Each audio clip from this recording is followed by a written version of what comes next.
ঈদক্ষণী আশায় চাঁদপুরে এখন জমে উঠেছে ঈদের কেনাকাটা। তবে ক্রেতাদের অভিযোগ, এবছর পোশাকের দাম বেশি। সামনের দিনগুলোতে ব্যবসা আরও বাড়বে আশা বিক্রেতাদের। খোকন কর্মকারের তথ্য এবং ছবিতে ডেস্ক রিপোর্ট। রমজানের শুরুর দিকে চাঁদপুরের বিপণী বিতানগুলোতে বেচাকেনা কম থাকলেও এখন বাড়ছে ভিড়। প্রিয়জনের জন্য পছন্দের পোশাক কিনতে এক মার্কেট থেকে অন্য মার্কেটে ছুটছেন অনেকে।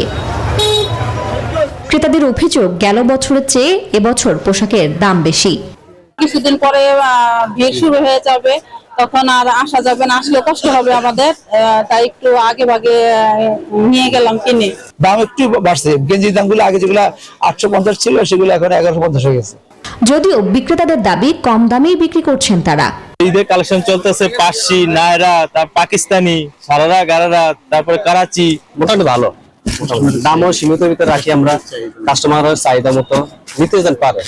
ক্রেতাদের নিরাপত্তা নিশ্চিতে উদ্যোগ নেবে প্রশাসন, এমন দাবি জানিয়েছেন বস্ত্র ব্যবসায়ী সমিতির এই নেতা।